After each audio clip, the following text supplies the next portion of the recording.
जय सीताराम एसआर आनंद चैनल रे आपण मानक हार्दिक स्वागत करुच्ची आउ एक नुआ वीडियो सहित ये हूँ कि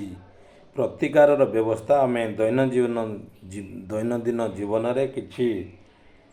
असुविधार सम्मुखीन होता ये असुविधार सम्मुखीन मुक्ति पाइबापी बा समस्यार समाधान पाइबापी आम कि उपाय करिथाउ जद्वारा कि आम से मुक्ति पाए जमती देह हाथ दरज हो पादरे तेल लगेदेले दरज हाथ कमी जाए वर्षा होची छता धरिले तार प्रतिकार स्वरूप आम कि उपशम पाई से प्रकार होची जो मानकर आर्थिक इनकम रे बाधा सृष्टि होची बा आर्थिक इनकम हो पारु नाही कमाणी होथिले खर्च हो जाउची किछि पैसा रहुनी तार प्रतिकार होची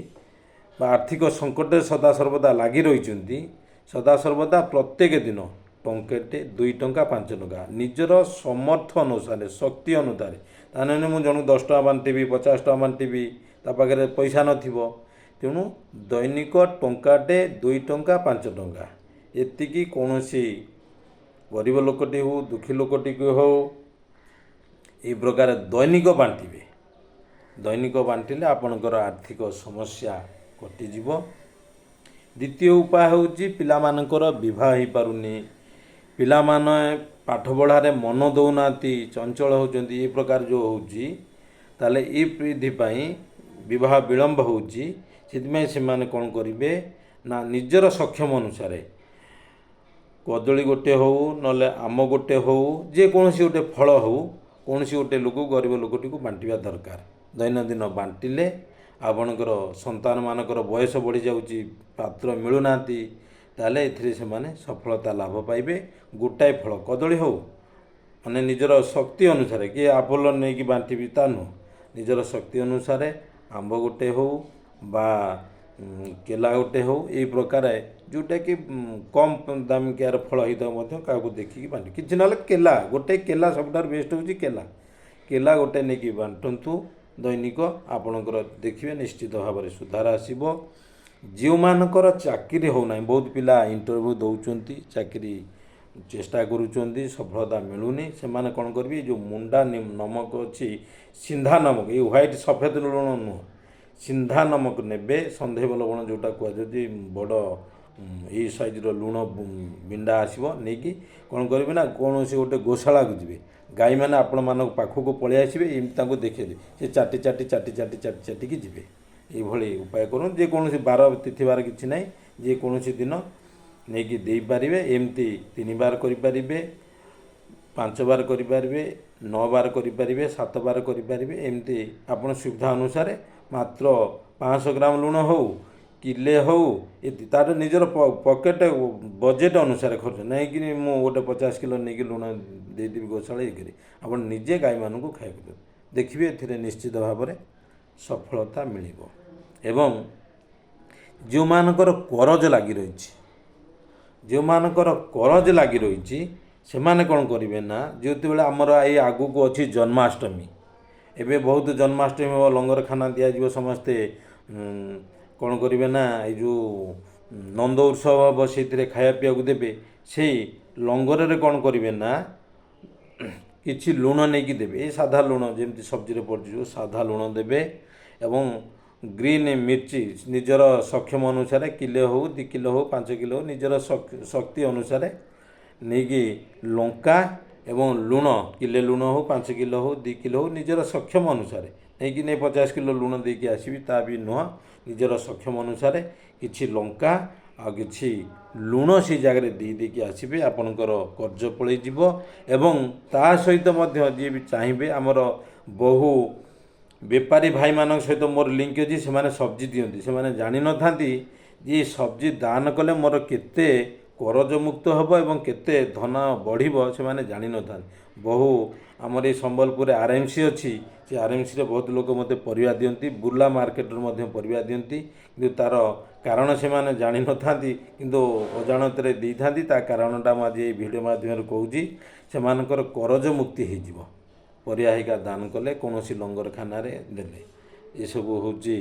ऋणर मुक्ति एवं जो मानकर गंठी दरज हो बहुत पेन हो ସେମାନେ ବି କ'ଣ କରିବେ, କୌଣସି ଶନିବାରରେ କଳା ମିର୍ଚି ମାନେ ଆମେ ଯେଉଁଟାକୁ ଗୋଲମରିଚ କହୁଛେ, ଗୋଲମରିଚ କିଛି ନେଇକି ସେ ଲଙ୍ଗରଖାନାରେ ଦାନ କରନ୍ତୁ। ତା ଦ୍ୱାରା ଗଣ୍ଠି ଦରଜ ଆଉ ଏଇ ଶାରୀରିକ ପୀଡ଼ା ସେଗୁଡ଼ିକ ମଧ୍ୟ କଟିଯିବ। ଏବଂ ଯେଉଁମାନଙ୍କର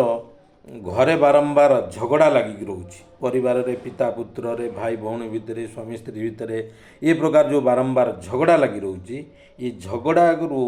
ମାନେ ଇଏ କରିବା ପାଇଁ ସେମାନେ ମଧ୍ୟ ଏଇ ହରି ମିର୍ଚି ଏବଂ ଲୁଣ ମଧ୍ୟ ଆକୁ କ'ଣ କରିବେ, ଏକାଠି କରିକି ନେଇକି ଏ ଲଙ୍ଗରଖାନାରେ ଦେଇକି ଆସିବେ। ଏହାଦ୍ୱାରା ମଧ୍ୟ ତାଙ୍କର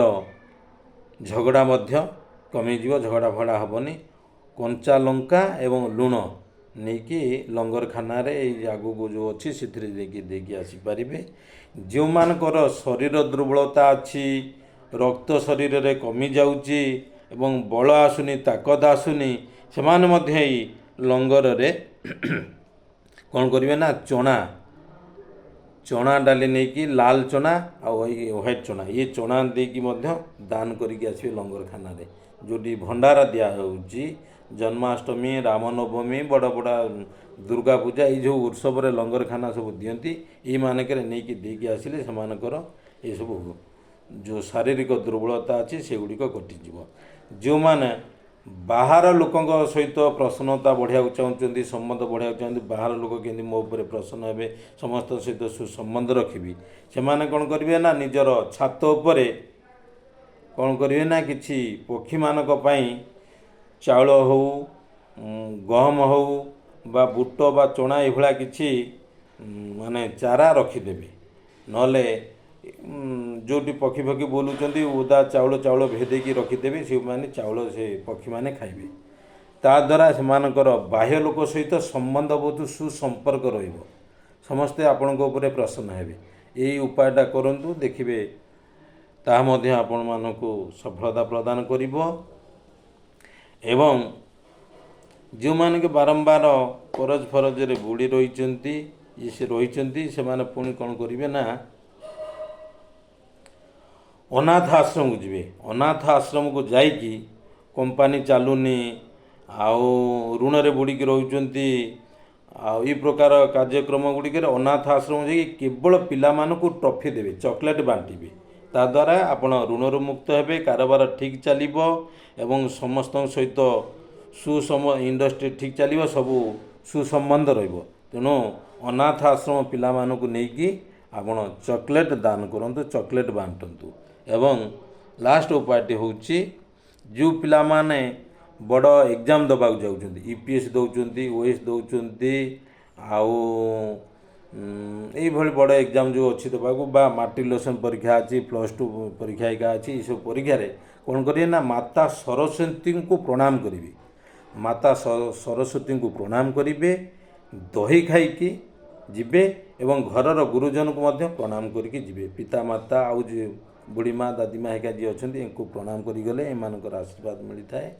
ଆପଣ ନିଶ୍ଚିତ ଭାବରେ ସଫଳତା ପାଇବେ। ଏବଂ ଯେକୌଣସି ସମୟରେ ଆପଣମାନେ ଘରୁ ବାହାରିକି ଯାଉଛନ୍ତି, ସବୁ କାର୍ଯ୍ୟରେ ସଫଳତା ପାଇବା ପାଇଁ ନିଜର ଗୁରୁଜନଙ୍କୁ ପ୍ରଣାମ କରିକି ଯାଆନ୍ତୁ। ଯେମିତି ଯୁଧିଷ୍ଠିର ମହାରାଜ ଯୁଦ୍ଧରେ ସଫଳତା ଲାଭ କରିବା ପୂର୍ବରୁ ପ୍ରଥମ ପିତାମହ ଭୀଷ୍ମଙ୍କୁ ଯାଇକି ପ୍ରଣାମ କରୁଥିଲେ। ଘରୁ ଯେକୌଣସି କାର୍ଯ୍ୟରେ ବାହାରୁଛନ୍ତି, ପ୍ରଥମେ ନିଜର ଗୁରୁଜନଙ୍କର ଆଶୀର୍ବାଦ ନେଇକି ତାଙ୍କୁ ପ୍ରଣାମ କରିକି ବାହାରକୁ ଯାଆନ୍ତୁ। ତାଦ୍ୱାରା ଆପଣମାନେ କାର୍ଯ୍ୟରେ ସଫଳତା ଲାଭ କରିବେ। ମୁଁ ବି ଯେତେବେଳେ ବାହାରକୁ ଯାଏ ପ୍ରଥମେ ମୋ ଗୁରୁଦେବଙ୍କୁ ପ୍ରଣାମ କରିକି ବାହାରକୁ ଯାଏ। ତେଣୁ ଏହିସବୁ ଉପାୟ ଗୁଡ଼ିକ କଲେ ଦୈନନ୍ଦିନ ଜୀବନରେ କିଛି ସମସ୍ୟା ଆସିଥିଲେ ଏ ସମସ୍ୟାର ସମାଧାନ କରାଯାଇପାରିବ, ଯେଉଁଟାକି ଲେଖାଯାଇଛି ଶାସ୍ତ୍ରମାନଙ୍କରେ କୁହାଯାଇଛି। ତେଣୁ ସେଇଗୁଡ଼ିକୁ ମୁଁ କିଛିଟା ବର୍ଣ୍ଣନା କଲି। ଦୋଷ ତ୍ରୁଟି ଥିଲେ କ୍ଷମା କରିବେ। ଜୟ ସୀତାରାମ।